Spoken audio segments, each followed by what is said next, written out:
गांव का नाम धर्मपुर। बहुत समय पहले उस गांव में राजू नाम का एक खिलौने वाला था। वो बाजार में अच्छे खिलौने बेचा करता था। अच्छे खिलौने होने के कारण सब उससे खिलौने खरीदते थे। उस गांव में एक और खिलौने वाला था। उसका नाम था कमल। वो राजू से बहुत जलता था। वो यही सोचता था कि कैसे राजू को परेशान किया जाए, लेकिन कमल हमेशा असफल रहता था क्योंकि राजू को खिलौने बेचते हुए देखता रहता था। पापा खिलौने, पापा खिलौने। भैया वो लाल रंग का खिलौना देना मेरे बच्चे को। ये लो बेटा, ये लो।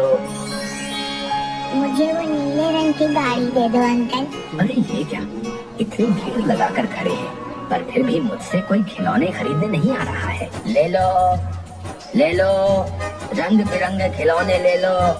मैं खिलौने बेचता हूँ, कबाड़ नहीं। दाम कम, खिलौना अच्छा। एक बार खरीदने के बाद चले सालों साल। अरे ये क्या, बाजार में किसी ने इस तरफ मुड़कर भी नहीं देखा। लगता है सबके सब बहरे हो गए हैं। लगता है कुछ ना कुछ गड़बड़ है।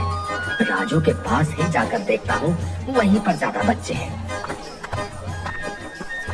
अरे क्या हुआ कमल भाई, तुम यहाँ क्यों आ गए? असल में वहाँ बच्चे नहीं आ रहे हैं। तुम्हारे यहाँ तो बच्चे भीड़ लगाकर खिलौने ले रहे हैं, इसलिए सोचा इधर ही कुछ शुभ है। अरे कमल भाई, ऐसा कुछ नहीं है। असल में बात ये है कि लोग पैसा देकर अच्छा सामान खरीदते हैं। तुम भी अच्छे खिलौने दो तो बच्चे भी तुम्हारे पास भीड़ लगाकर खिलौने खरीदेंगे। हाँ बेटा, तुम्हें कौन सा खिलौना चाहिए? अंकल वो हरा वाला। देखो कमल भाई, मैं सबको अच्छे खिलौने ही बेचता हूँ। हाँ, लेकिन मुझे थोड़ा कम लाभ होता है। लेकिन ज्यादा लाभ के चक्कर में कहीं खुद भी न मिले तो फिर। कमल खिलौने वाला सोचते हुए बोलता है। बड़ा ज्ञान देने वाला बन रहा है। रुक, तेरा ज्ञान निकालता हूँ। कमल भाई, तुम यहाँ पर खिलौने बेचो और मैं तुम्हारी जगह जाकर खिलौने बेचता हूँ। ठीक है कमल भाई? जैसे तुम्हारी मर्जी राजू। फिर ये मत कहना कमल ने मेरे ग्राहक छीन लिए। दोनों हल्की सी हंसी हंसते हैं। नहीं कमल भाई, कोई किसी का भाग्य नहीं छीन सकता, तुम निश्चिंत रहो। दोनों ने अपनी अपनी जगह बदल ली। एक बच्चा दौड़ कर आता है। राजू खिलौने वाले की दुकान के सामने जाकर खड़ा हो जाता है, लेकिन वहाँ पर कमल अपने खिलौने बेच रहा होता है। बेटा, तुम्हें खिलौना चाहिए ना? आप बताओ कौन सा? अंकल वो राजू अंकल कहाँ है? मैं उन्हीं से खिलौना लेता हूँ। कमल राजू की ओर इशारा करते हुए बच्चे को बताता है। बच्चा दौड़कर राजू के पास जाता है। अगला दिन चिंता में घूमते हुए राजू खिलौने वाले के घर जाता है। तभी वो देखता है कि राजू अपने खिलौने बेचने के लिए तैयार कर रहा है। और तभी राजू खिलौने वाला किसी काम से बाहर जाता है और कमल चुपके से उसके घर में घुस जाता है। फिर वो कुछ खिलौने खराब कर देने के बाद जब अपने घर वापस जा रहा होता है तो एक बच्चा उसको भागते हुए देख लेता है। अरे ये तो कमल खिलौने वाला है, लेकिन ये भाग क्यों रहा है? उसी दिन बाजार में बच्चा। अंकल मुझे वो हाथी देना। अरे अंकल, इस हाथी का तो पैर टूटा हुआ है। अरे राजू, ये क्या टूटे हुए खिलौने दे रहे हो बच्चे को? मैं तुम्हारे पास से खिलौने नहीं लूंगा। राजू अंकल, आप मुझे टूटे हुए खिलौने दे रहे हो। तभी कमल आवाज लगाते हुए बोला, आइए आइए आइए, रंग बिरंगे खिलौने, मजबूत खिलौने, अच्छे खिलौने, बिना टूटे हुए खिलौने मिलेंगे मेरे पास। आइए, इधर आइए। तभी बच्चे दौड़कर कमल खिलौने वाले की दुकान पर चले जाते हैं और उससे खिलौने खरीदने लगते हैं। अगले दिन राजू खिलौने वाला सभी खिलौने अच्छे से पैक करने के बाद चारों तरफ अच्छे से देखकर तौलिया लेकर नहाने चला जाता है। उसके बाद कमल राजू के खिलौने वाली जगह पर आया और कमल ने पहले की तरह ही राजू के खिलौने खराब कर दिए। आज बाजार में कमल के पास भी बहुत भीड़ थी बच्चों की। तभी राजू की दुकान पर, मुझे वो घोड़ा दे दो, लेकिन देखना टूटा ना हो। नहीं नहीं, कल पता नहीं कैसे टूट गए खिलौने, मुझे पता ही नहीं चला। राजू बच्चे को खिलौना उतार कर देता है, परंतु घोड़े की पूंछ टूटी होती है। अरे ये क्या, ये कैसे टूट गया? अंकल देखो, घोड़े की पूंछ टूटी हुई है। लेकिन टूटी कैसे? ये सही है, कल हाथी आज घोड़ा, रोज टूटे खिलौने दे रहे थे। क्यों अंकल, ऐसे खिलौने क्यों दे रहे हो आप हमें? राजू के सभी बच्चे जो उससे खिलौने खरीदते थे वो सभी कमल से खिलौने खरीदने लगे। सभी ने राजू को ठग और झूठा समझना शुरू कर दिया और जो कमल तरक्की कर रहा था ये सब देखकर राजू चौंक गया। और राजू खिलौने वाला मन ही मन सोचने लगा, ये कमल का ही काम है, लेकिन साबित नहीं कर पाऊंगा। अगर मैं सच्चा हूँ तो एक दिन सबको सच जरूर पता चल जाएगा।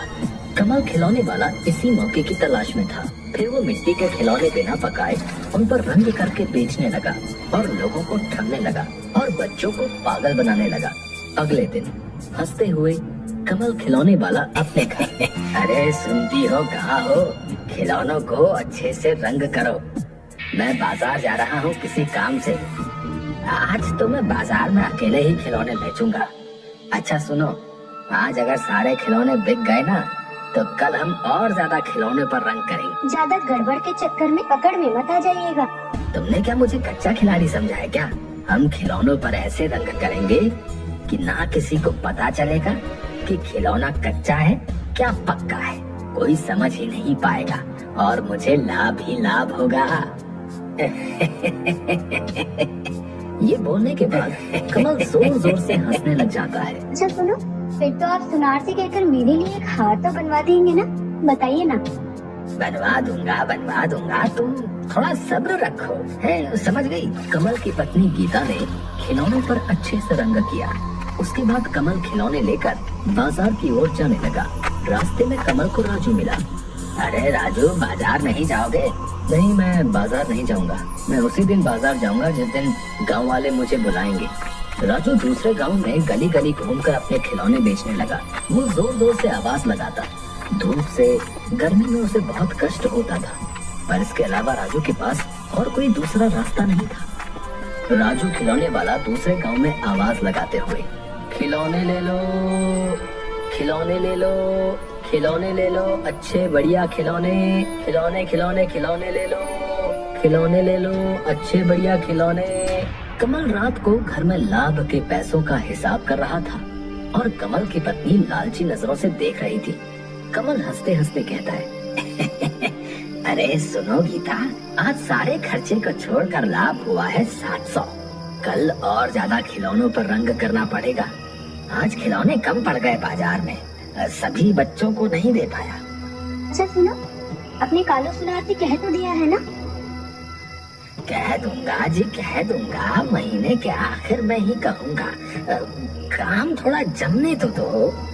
अगले दिन बाजार में, मुझे वो गाय चाहिए काले रंग की। बच्चा खिलौना लेकर बोला, ये क्या अंकल, इसका तो रंग उतर रहा है। क्या? नहीं तो। ये देखो अंकल, रंग मेरे हाथ पर आ गया। हो सकता है, हो सकता है। कल हमने इस पर ज्यादा रंग कर दिया था, इसलिए हो सकता है। छुपकर एक बड़ा आदमी देख रहा होता है। वो बोलता है, रंग ज्यादा करने से तो ऐसा नहीं होता।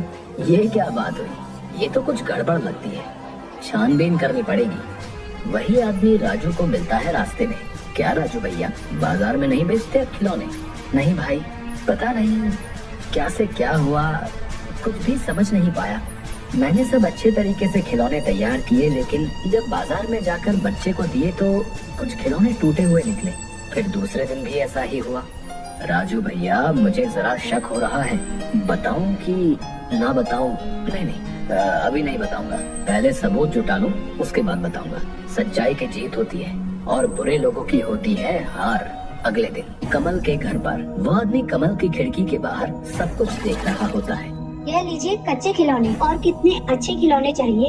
अरे सुनो, आज बहुत सारे बच्चे होंगे, सबको खिलौने देने होंगे। रंग तो कम है, आज रंग में पानी मिलाते हैं। आदमी मन ही मन, अच्छा रुको बच्चों, रुको, तुम्हें अभी मजा चखाता हूँ। आदमी चिल्लाने लगता है, अरे कोई है? अरे सबके सब कहाँ गए? अरे कोई है? अरे सब कहाँ हो? देखो कमल भाई क्या कर रहे हैं, देखो देखो। इतने दिनों से तुम लोगों ने कच्ची मिट्टी खरीदी है और पक्की मिट्टी का भाव दिया है। देखो देखो कमल भाई क्या कर रहे हैं। कमल और कमल की पत्नी पंचायत में सिर झुका के खड़े हैं। जिन लोगों ने कमल से खिलौने खरीदे थे वो भी खड़े हैं। पंचायत में आदमी बोलता है, कमल भाई ने राजू भाई के खिलौने खराब किए, क्योंकि उस आदमी ने कमल को राजू के घर से भागते हुए देखा था। छी कमल छी, बच्चों के खिलौनों में मिलावट करता है। सुनो, तुम्हारी सजा है। तुम्हें तुम्हारा सिर मुंडवा कर, मुंह काला करके गधे पर बैठा कर पूरे गांव में घुमाया जाए और तुम्हारे सीने पर एक कागज पर लिखा जाएगा कि मैं बेईमान और लालची हूँ। और राजू को खबर भिजवाओ, कल से वो बाजार में खिलौने बेचने के लिए आ सकता है। गधे की पीठ पर कमल बैठा शर्म से है सर नीचा। और मुंह है काला। गांव वाले राजू के पास आए और बोले, राजू भाई आप ही बाजार में खिलौने बेचिए, हमारे बच्चों से गलती हो गई। राजू आसमान की तरफ देखने लगा और उसकी आंखों में आंसू आ गए। गांव वालों की नजर में अब वो चोर नहीं रहा। गांव के सभी लोगों ने राजू से माफी मांगी और अपनी भूल स्वीकार की। अब राजू के चेहरे पर मुस्कान आ गई। जो सच्चा है उसकी विजय जरूर होती है।